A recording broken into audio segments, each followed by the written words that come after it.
monde sauvage, la loi de la jungle prévaut. Les plus adaptés survivent, les plus faibles périssent. Certains animaux peuvent se montrer particulièrement retors. Reste à savoir lesquels sont de véritables délinquants. Voici les candidats les plus susceptibles d'intégrer notre top 10 des comportements animaux les plus répréhensibles qui soient. À la 10e place, il sera question de troubles à l'ordre public et état d'ébriété. Dans les collines d'Inde, au pied de l'Himalaya, le soleil baigne une forêt aux apparences paisibles. Derrière cette quiétude, quelque chose se trame. Un groupe dentelles des Indes vient glaner de délicieuses figues dans les environs. Tant que les primates cueillent les fruits en hauteur, tout semble se dérouler dans le calme. Mais au pied de l'arbre fruitier, les choses ne se déroulent pas de la même manière et bientôt, la situation va dégénérer. Le soleil a fait fermenter les figues tombées au sol dont le sucre s'est changé en alcool.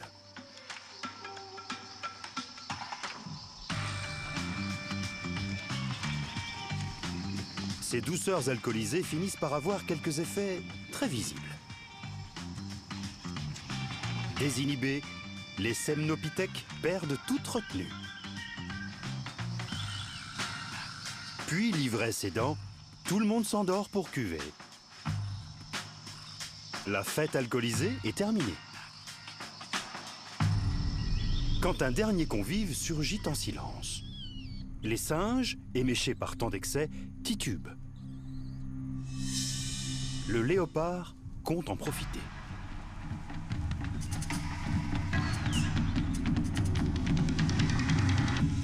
Le redoutable prédateur s'avère très doué pour gâcher la fête de ses proies.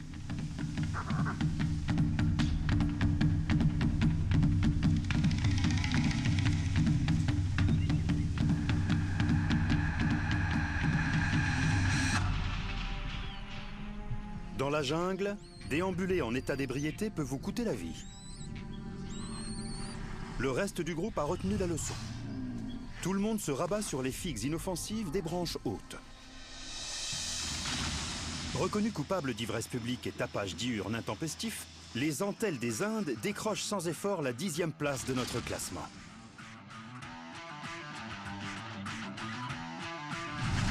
L'animal suivant est un chapardeur invétéré. Parviendra-t-il à intégrer notre classement général?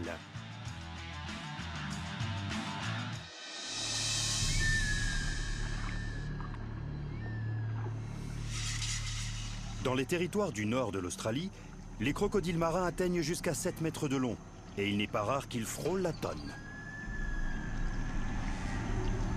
Malgré leur taille, ils sont incroyablement furtifs et d'authentiques experts de l'attaque surprise. Même un petit crocodile marin a de quoi faire frémir quand il montre les crocs.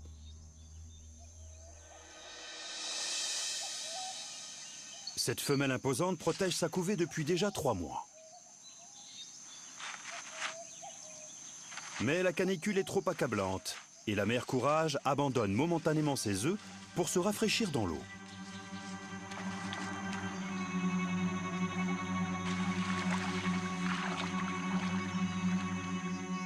Tapi dans les fourrés, un voleur attend son heure, la bave aux lèvres.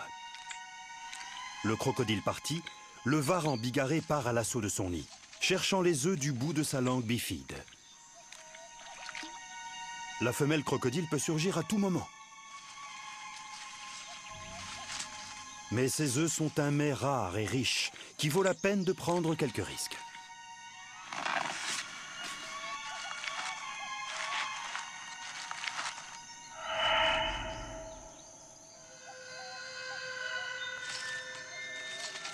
Le varan reste sur le qui-vive. Une seconde d'inattention, et ce sera son dernier repas.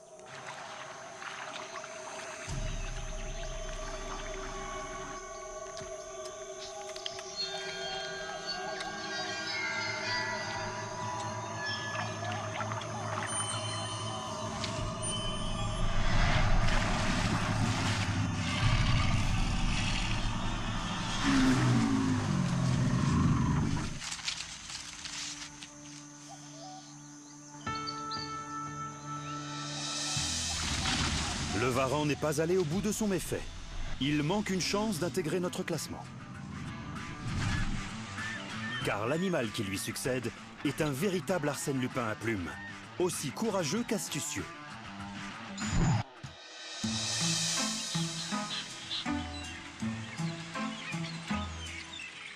Dans la péninsule du Kamtchatka, en Russie orientale, ce corbeau convoite le casse-croûte d'un jeune pigargue de Stellaire.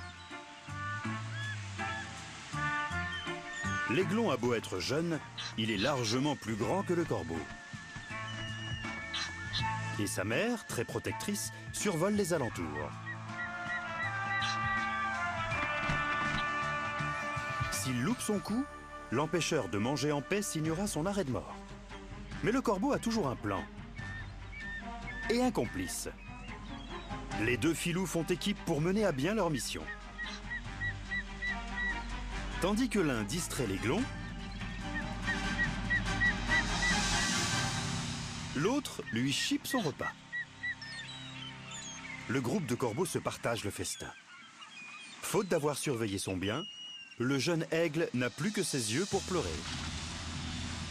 Après ce coup de génie, les corbeaux voleurs décrochent la 9e place de notre classement. Nul doute qu'ils continueront à semer la zizanie. Le prochain suspect est un autre voleur invétéré, qui se rend aussi coupable de troublantes mutilations macabres.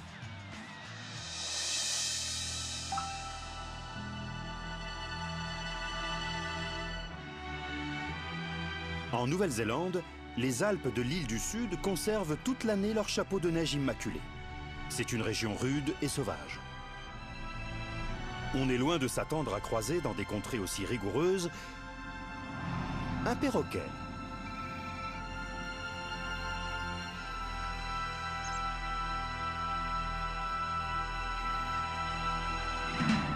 Le Nestor Kea est le seul perroquet montagnard au monde. Volatile, intelligent et curieux, il est prêt à faire des bêtises, ce qui lui vaut le surnom de clown des montagnes. Parmi ses méfaits les plus notoires, on trouve le vandalisme des voitures de promeneurs et le vol d'effets personnels au nez et à la barbe de leurs propriétaires. Mais le Kea a un côté beaucoup plus sombre. Celui-ci rôde à l'entrée d'un nid de puffins de Hutton. Les parents sont partis pêcher au large. Les nids, eux, ne sont pas vides.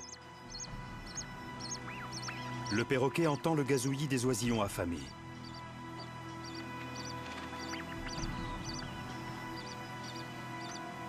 De son bec extrêmement habile, il libère l'entrée.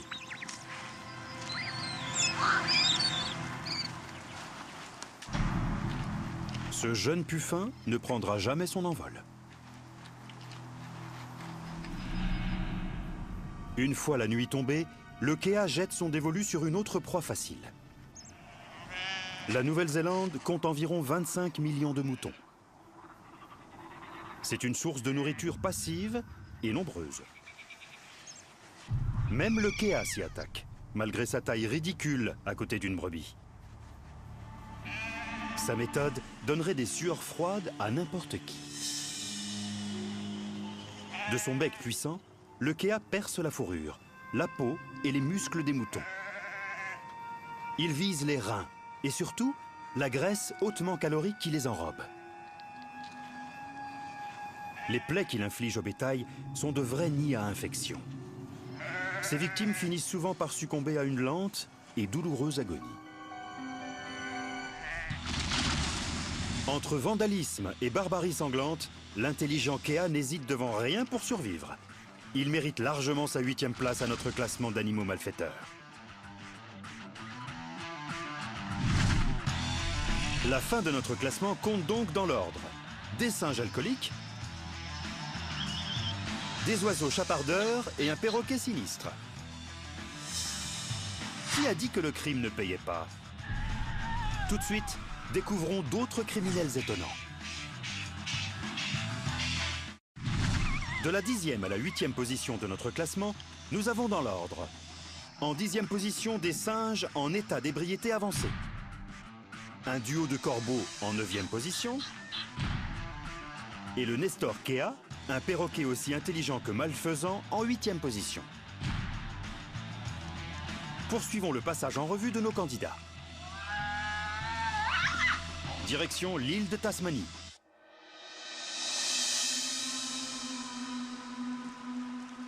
Dans l'obscurité d'un sous-bois de Tasmanie, une femelle d'azur tigre sort de sa tanière par une nuit de pleine lune. Chasseuse émérite, elle ne montre pas le bout de son nez pour se nourrir cette fois. Aujourd'hui, c'est un autre appétit qu'elle cherche à assouvir. Un partenaire potentiel se trouve quelque part dans les environs et elle compte bien lui faire part de sa présence. Elle diffuse un parfum irrésistible et ses claquements de dents résonnent dans la forêt.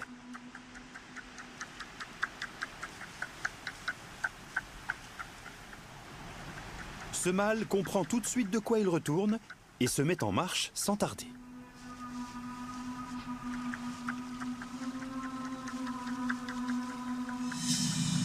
Mais il n'est pas le seul sur le coup.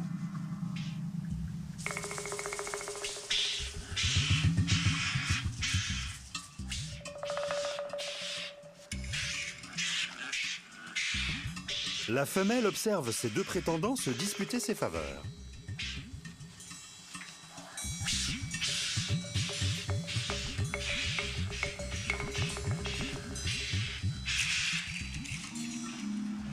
Le vainqueur ne tarde pas à revenir réclamer sa récompense et s'approche de la tanière de sa promise.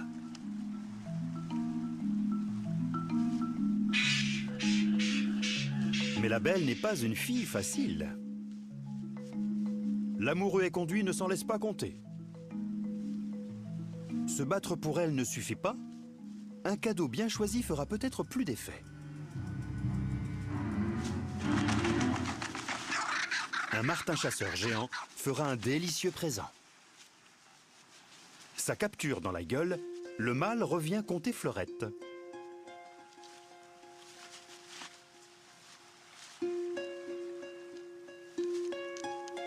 Et cette fois, l'accueil est plus chaleureux. Après tout, ce n'est pas corrompre que d'inviter l'objet de tous ses désirs à dîner pour la séduire, n'est-ce pas?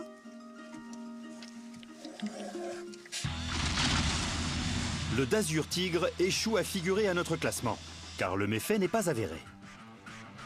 Quand une dame séduit deux messieurs, elle ne peut éviter qu'ils se battent pour elle. Le prochain candidat est l'emblème de la Tasmanie. Et si sa réputation sulfureuse le précède, il mérite, comme quiconque, d'être jugé avant d'être condamné.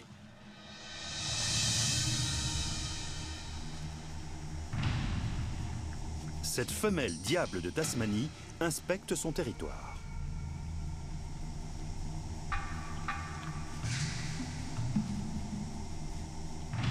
Elle a trouvé une charogne, mais elle doit rester vigilante pour ne pas attirer de prédateurs.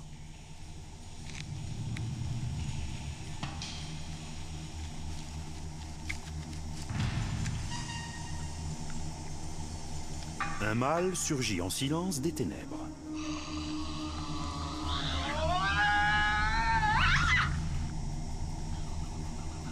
La femelle, plus menue, ne voit pas l'irruption d'un bon œil. Ses hurlements n'y feront rien. Le mâle convoite son repas.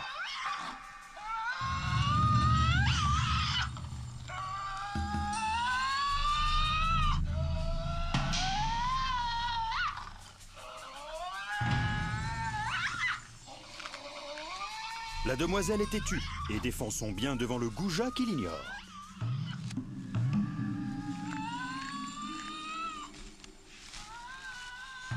Le diable de Tasmanie est capable d'engloutir l'équivalent de 40% de son poids en un seul repas. Il partage parfois avec ses congénères, mais de toute évidence, ce mâle glouton n'est pas d'humeur altruiste. Pour sa taille, il possède des mâchoires parmi les plus puissantes du règne animal. Il n'aurait aucun mal à dévorer quasiment toute la carcasse. La femelle combative risque de se contenter de maigres restes.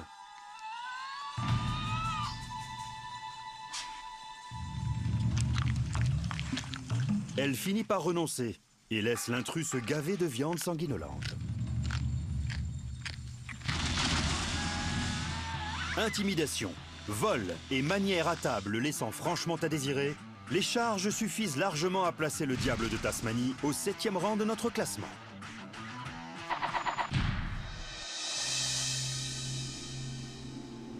Pour certaines espèces sous-marines étranges, la sexualité s'apparente souvent à un crime passionnel. Dans les eaux tropicales de Polynésie du Sud, 2 planaires cherchent l'amour.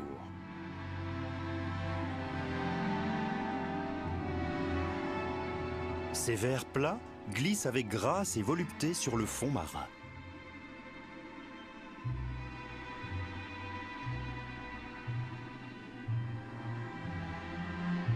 Et quand 2 partenaires potentiels se croisent, ils expriment clairement leur désir.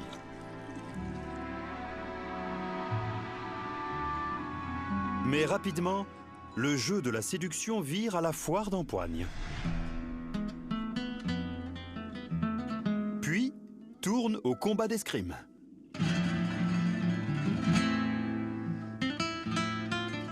L'enjeu du duel est simple, l'attribution des rôles.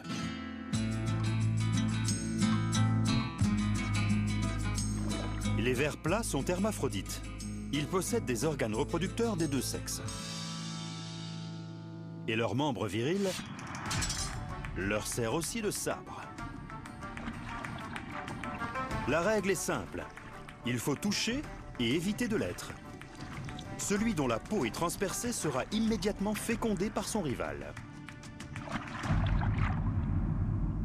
Le vaincu devra se résoudre à porter les rejetons nés de sa défaite. Malgré le port d'armes et une agressivité sexuelle certaine, ces planaires n'intégreront pas notre classement. Car voici la créature qui leur ravit la 6e place. Son comportement risque de vous étonner. Entre marsupiaux acariâtres et escrimeurs sexuels, la passion animale est parfois source de délit. Mais il est un animal qui va encore plus loin dans la déviance. Partons pour des mers très lointaines. Macroctopus maorum. La pieuvre maori est une experte du camouflage. Cette faculté lui sauve la vie, car elle a de nombreux prédateurs. Ce mâle progresse donc avec prudence et vigilance dans les coraux. Un requin plané croise au-dessus de sa tête. La pieuvre réagit d'instinct et prend la couleur du fond marin pour éviter de se faire repérer. Le squale passe sans la remarquer.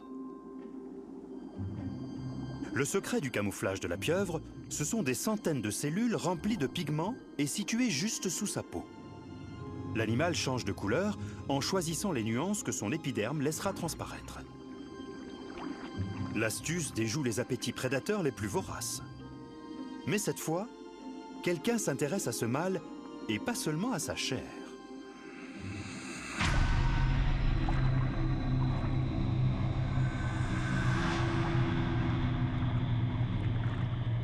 Une femelle bien plus imposante s'empare de lui.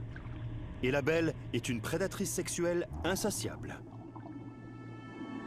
Une fois qu'elle a obtenu ce qu'elle voulait et que ses œufs sont fécondés, elle tue son malheureux partenaire et le dévore. Si les accouplements ne finissent pas systématiquement ainsi, les pieuvres mâles périssent toujours après avoir copulé. La femelle s'occupe de ses rejetons durant une quarantaine de jours. Elle ventile régulièrement les œufs à l'eau de mer. Enfin, une nouvelle génération de pieuvres vient au monde.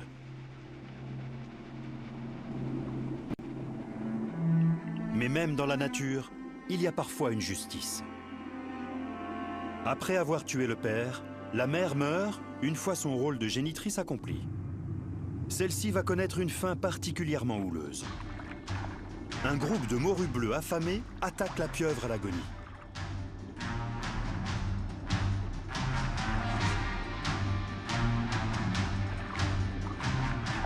Les poissons lui arrachent les tentacules en tournoyant sur eux-mêmes. Impuissante et à bout de force, la victime crache son jet d'encre. Mais les gloutons ne se laissent pas berner.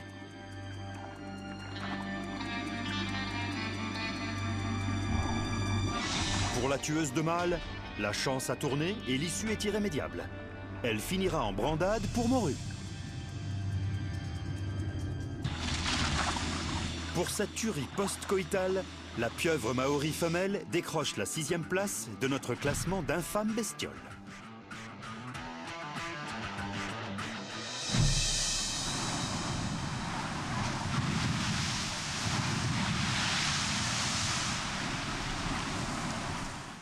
À marée basse, les anémones de mer reposent, fermées et inoffensives, accrochées au rocher. Pourtant, chacune est un soldat engagé dans une bataille rangée. Les deux camps qui s'affrontent semblent absolument identiques pour l'heure. Mais dès la montée des eaux, les anémones s'ouvrent. Et chacune affiche les couleurs de son clan.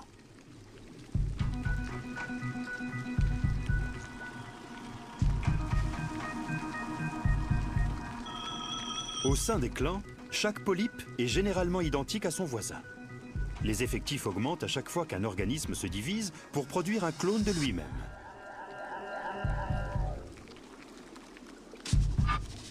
Une naissance brutale, censée assurer l'adhésion à la cause, à savoir expansionnisme de la colonie et oblitération du clan ennemi. Tout le monde n'est pas guerrier pour autant. Les anémones trop éloignées du front ont pour fonction de compenser les pertes de troupes tombées face à l'ennemi. On trouve aussi des éclaireurs qui s'aventurent en zone inoccupée pour annexer de nouveaux territoires.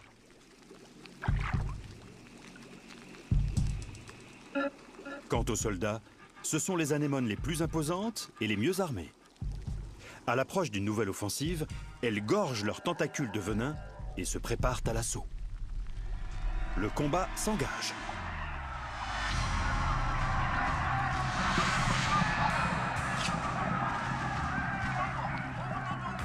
Dans le chaos de l'affrontement, les soldats en retrait du front se ruent vers la zone pour se joindre à la bagarre.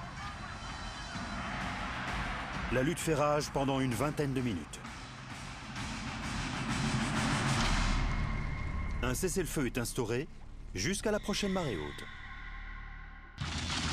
Les victimes de la guerre entre anémones de mer sont des soldats tombés au front. En revanche, il est d'autres créatures qui sévissent en gang pour s'attaquer à d'innocentes victimes.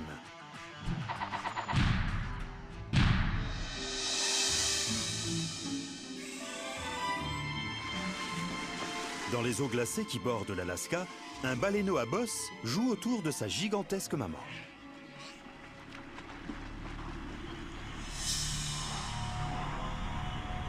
Non loin de là, un tueur sans scrupules les suit à la trace.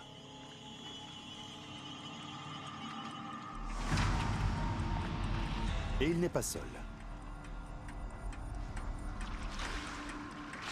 L'orque est le prédateur numéro 1 des océans. Extrêmement intelligente, l'espèce adapte ses méthodes de chasse suivant ses proies.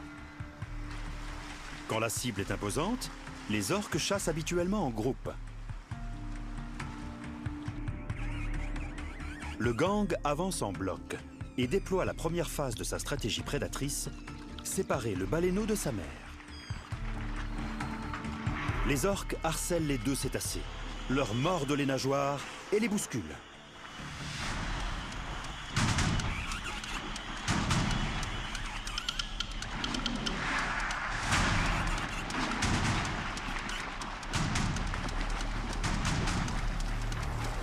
Une fois le petit isolé, les orques se relaient pour le maintenir sous l'eau et l'épuiser.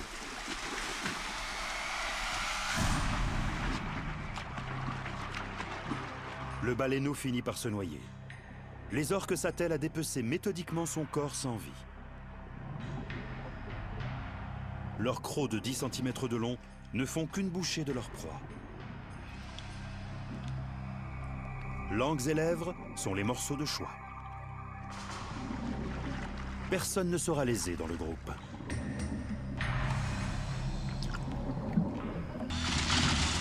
Pour leur cruauté envers une victime innocente, les orques se placent en 5e position de notre classement. En Asie du Sud-Est, les forêts tropicales regorgent de vie. On y trouve notamment notre prochain candidat. Un étrangleur qui s'en prend à des victimes monumentales. Vol, agression et attaque vicieuse. Dans la nature sauvage, ce type de comportement n'est pas un crime puni par la loi, mais une stratégie de survie. Quand on cherche bien, on trouve des moutons noirs dans toutes les espèces. En voici un qui naît pratiquement avec un esprit criminel. On dénombre environ 800 espèces de figuiers sur notre planète. C'est une essence primordiale pour tout écosystème. Toutes les forêts tropicales de la planète en comptent une variété. D'ailleurs, les figuiers nourrissent plus de primates, d'oiseaux et de reptiles que toute autre espèce végétale. Mais tous les figuiers ne sont pas bienfaisants. Et dans cette jungle épaisse, un tueur lancinant est sur le point de naître. Les graines de ce figuier étrangleur sont disséminées via les déjections des animaux qui en ont mangé les fruits délicieux.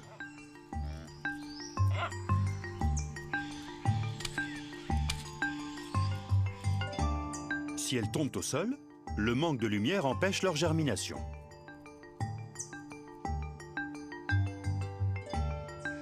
Pour contourner le problème, l'arbre s'appuie sur une véritable armée. Les fourmis raffolent des graines de figuier.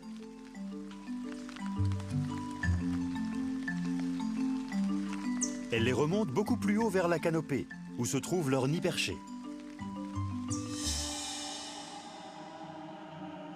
À cette hauteur, la lumière traverse le feuillage et permet au figuier d'entamer sa croissance au détriment de son hôte.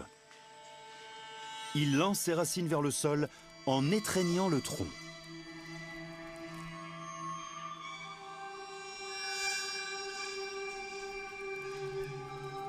Une fois profondément plantées dans le sol fertile, elles font concurrence aux racines de l'arbre qu'elles affament.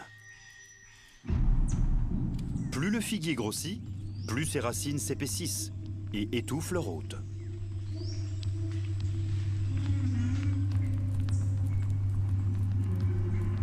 Le malheureux arbre est lentement étranglé.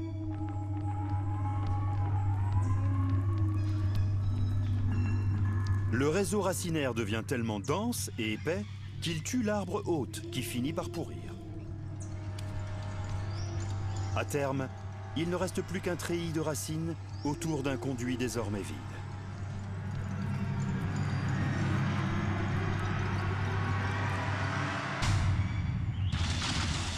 Voilà un intrus qui terrasse son hôte à tous les coups en l'étranglant d'une lente étreinte fatale.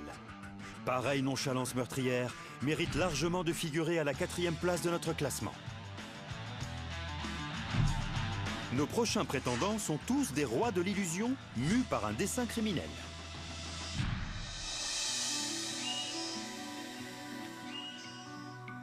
Au cœur d'une jungle indienne, ces nuées de papillons bleus et jaunes se sont rassemblés sur la rive d'un cours d'eau pour y déguster des dépôts de sel vitaux.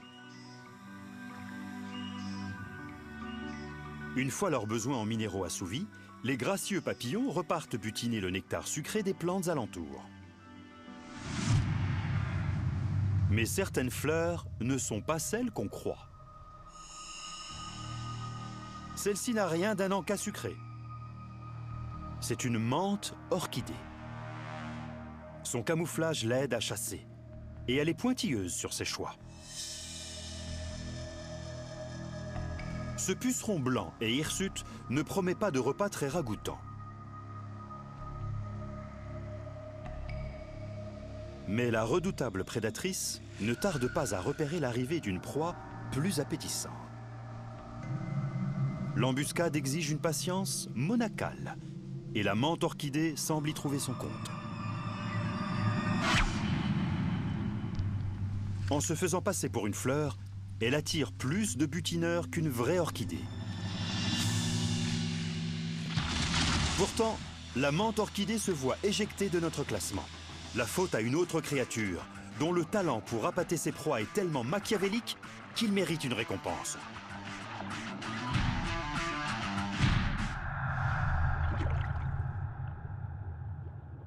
Au large de l'Australie, ce récif corallien en eau peu profonde est un véritable pays des merveilles multicolores. Mais au cœur de ce petit paradis, un tueur parfaitement camouflé attend son heure.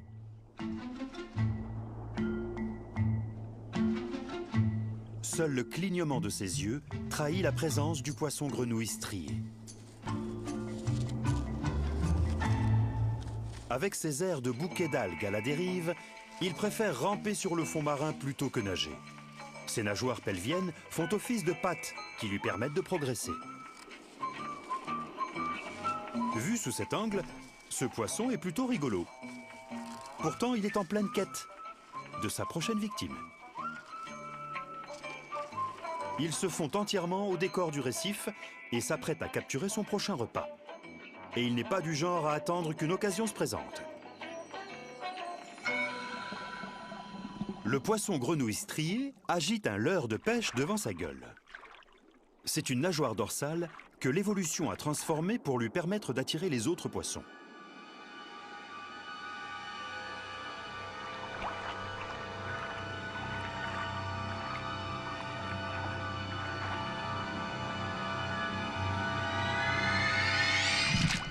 L'action ne dure que 6 millièmes de seconde. La proie est dûment aspirée. L'assaut est si rapide et violent que le poisson grenouille strié doit remettre ses mâchoires en place après chaque prise. Il se hâte alors d'être fin prêt à gober sa prochaine bouchée.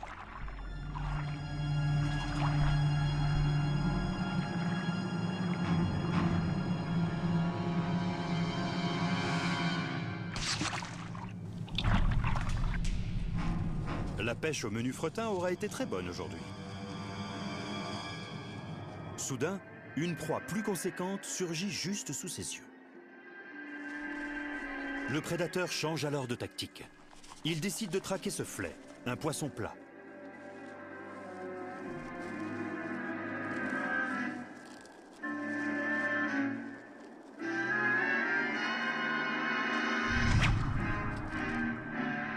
Cette fois, le leurre ne lui aura pas été utile. Mais cette poignée de gravier est assez indigeste. Aussi trompeur que rapide et fatal, le poisson grenouille strié est particulièrement redoutable. Il s'installe sur la 3e marche de notre podium d'animaux au comportement répréhensible. Et les 2 marches supérieures seront évidemment attribuées à d'infâmes contrevenants, pour le plus grand malheur de leurs victimes. Après les singes ivres et les invertébrés belliqueux, nous avons démontré que les animaux les plus retors défiaient tous les clichés. Quant au prochain candidat, on lui donnerait littéralement le bon Dieu sans confession.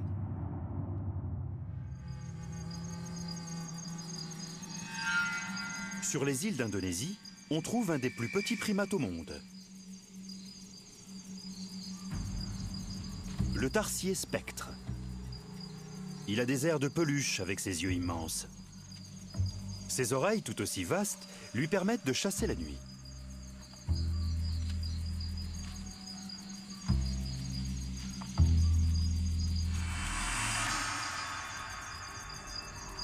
Le tarsier est un prédateur nocturne intraitable.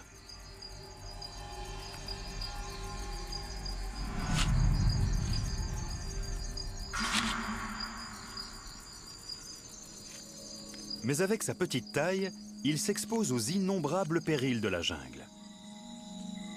Ce mâle vient de faire une rencontre beaucoup moins effrayante. Une femelle. Leur parade amoureuse a quelque chose d'adorablement mignon.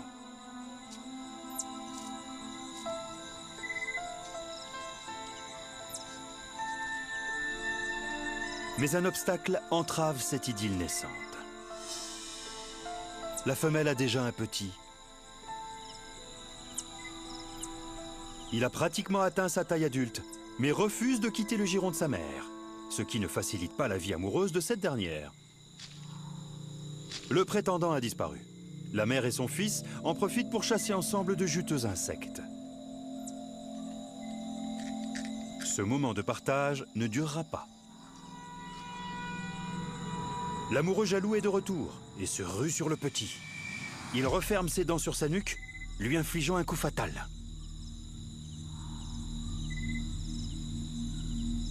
Cet acte cruel semble avoir été motivé par d'impérieuses pulsions amoureuses. En règle générale, les tarsiers mâles se contentent de mettre leurs rivaux en fuite. L'obstination de ce jeune tarsier lui aura coûté la vie plus tôt que prévu. Ce n'est pas un comportement rare chez les primates. Le tarsier nous rappelle que tout ce qui est joli n'est pas forcément gentil.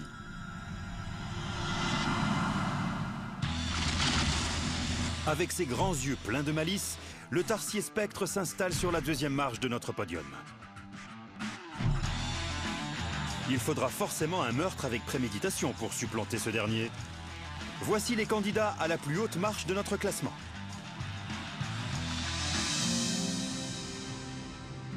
Il fait nuire noir dans le désert du Namibe, dans l'ouest de la Namibie. Une créature fait montre d'une activité débordante.